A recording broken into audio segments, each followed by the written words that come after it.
Hello നമസ്കാരം എല്ലാവർക്കും. ഇന്ന് നമ്മളുള്ളത് ഒരു സ്പെഷ്യൽ ടെമ്പിളാട്ടോ. എമാമി ടെമ്പിൾ എന്ന് പറയും കേട്ടോ. എമാമി ജഗന്നാഥ് ടെമ്പിൾ എന്നാണ് ഇത് അറിയപ്പെടുന്നത്.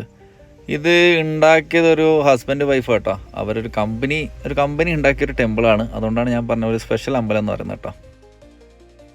നമ്മുടെ കൊണാർക്ക് സൺ ടെമ്പിളിൻ്റെ ആ ഒരു സെയിം സ്ട്രക്ചറിൽ അതുപോലെ ഒരു രഥത്തിൻ്റെ ഷേപ്പിലാണ് ഈ അമ്പലം ഉണ്ടാക്കിയിട്ടുള്ളത്. അത്യാവശ്യം നല്ല കൊത്തുപണി കാര്യങ്ങളൊക്കെ ഉണ്ട്. അന്നത്തെ കാലത്ത് 17 കോടി രൂപ മുടക്കിയിട്ടാണ് ഇവരിത് ഉണ്ടാക്കിയെന്ന് പറയപ്പെടുന്നത് കേട്ടോ. RS അഗർവാൾ എന്ന് പറയുന്ന ഒരാളും അയാളുടെ വൈഫും, അപ്പോൾ ഇവർ രണ്ടാളും ചേർന്നിട്ട് അവരുടെ ഒരു കമ്പനീൻ്റെ പേരിൽ അങ്ങനെ ഒരു ക്ഷേത്രം നിർമ്മിച്ചാണ്.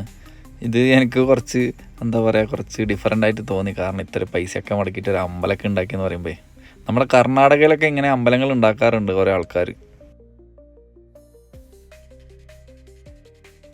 സ്ട്രക്ചർ കാര്യങ്ങളൊക്കെ ഓൾമോസ്റ്റ് സെയിം ആയിട്ടാണ് എനിക്ക് തോന്നുന്നത്. ഇതിനകത്ത് തന്നെ കുറച്ച് ചെറിയ കുറച്ച് ടെമ്പിൾസ് കാര്യങ്ങളൊക്കെ ഉണ്ട് കേട്ടോ. കുറേ നമ്മളിപ്പോൾ സാധാരണ ഒരു ടെമ്പിളിൽ പോയി കഴിഞ്ഞാൽ ഗണപതിക്കും കാര്യത്തിനൊക്കെ ആയിട്ട് ചെറിയ വേറെ ടെമ്പിൾസ് ഉണ്ടാവില്ല ചെറുത്. അതുപോലെ കുറേ ചെറിയ ടെമ്പിൾസൊക്കെ കാണാൻ പറ്റും. ഇതൊരു ഞാൻ ജസ്റ്റ് ഒന്ന് കണ്ടിട്ട് പോകാമെന്ന് വെച്ചു. കാരണം ഇതിനടുത്ത് ഇതേ ഒരു സെയിം സ്ട്രക്ചറിലൊരു സംഭവം ഉണ്ടെന്ന് പറഞ്ഞുകൊണ്ട് ഞാൻ ജസ്റ്റ് വന്നതാണ് കാണാൻ വേണ്ടിയിട്ട്.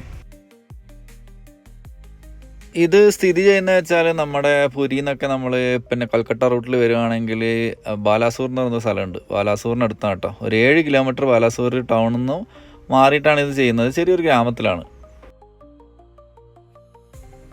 നമ്മൾ മറ്റേ കൊണാർക്കിൽ കണ്ട സെയിം ആ ഒരു നമ്മുടെ റൗണ്ട് വീലൊക്കെ കാണുന്നില്ലേ, ആ ഒരു കൊത്തുപണിയൊക്കെ നമുക്കൊരു സെയിം സ്ട്രക്ചറിൽ ചെയ്തിട്ട് കാണാൻ പറ്റും. കൊള്ളാം കേട്ടോ. ഞാൻ പോയ സമയത്ത് അത്യാവശ്യം ആളൊന്നും ഉണ്ടായില്ല, അത്യാവശ്യം കാലിയായിരുന്നു.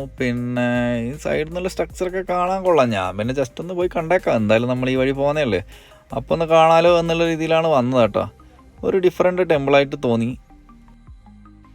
ജസ്റ്റ് ടെമ്പിളൊക്കെ വിസിറ്റ് ചെയ്തതിന് ശേഷം പുറത്തോട്ട് ഇറങ്ങുന്ന സമയത്ത് അവിടെ നിന്ന് ഇങ്ങനെ പ്രസാദ വിതരണമൊക്കെ ഉണ്ടായിരുന്നു കേട്ടോ.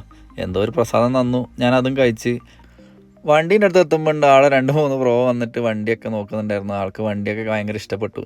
അപ്പോൾ അവർ കുറച്ച് ഫോട്ടോഗ്രാഫി കാര്യങ്ങളൊക്കെ ആയിട്ട് വണ്ടിയിൽ നിന്ന് ഫോട്ടോ എടുത്തോട്ടൊക്കെ ചോദിച്ചു, ഫോട്ടോസൊക്കെ എടുത്ത് അങ്ങനെ അവരുമായിട്ട് കുറച്ച് സമയം സ്പെൻഡ് ചെയ്തു കേട്ടോ.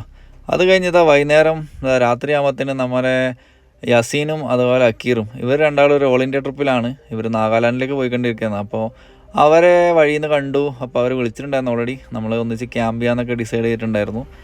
അപ്പോൾ അവരെ ഒന്ന് കണ്ടു, അവരെ കൂടെ ഒന്ന് ക്യാമ്പൊക്കെ ചെയ്യാൻ വേണ്ടി സെറ്റ് ചെയ്തു. അവർ കുറച്ച് ലേറ്റായിട്ടാണ് വന്നത്. എന്തായാലും രാവിലെ കൽക്കത്ത റൂട്ടിലാണ് അവർ പോകുന്നത്. ഞാൻ ജാർഖണ്ഡ് പിടിക്കാനുള്ളൊരു പരിപാടിയിലാണ് നിൽക്കുന്നത് കേട്ടോ. അതുകൊണ്ട് രണ്ടാളും 2 റൂട്ടിലായിരിക്കും.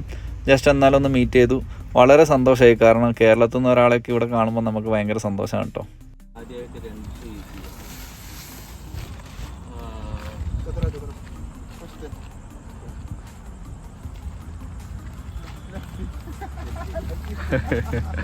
അൺബോക്സിംഗ് വീഡിയോ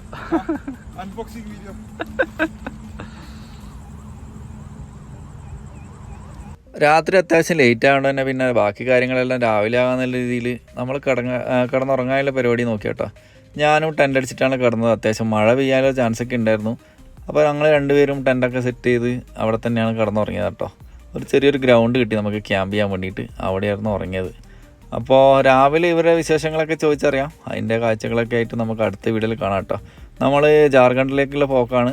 അപ്പോൾ അതിൻ്റെ വിശേഷങ്ങളെല്ലാം അടുത്ത വീഡിയോ മുതൽ വരുന്നതായിരിക്കും. Thank you for watching. By.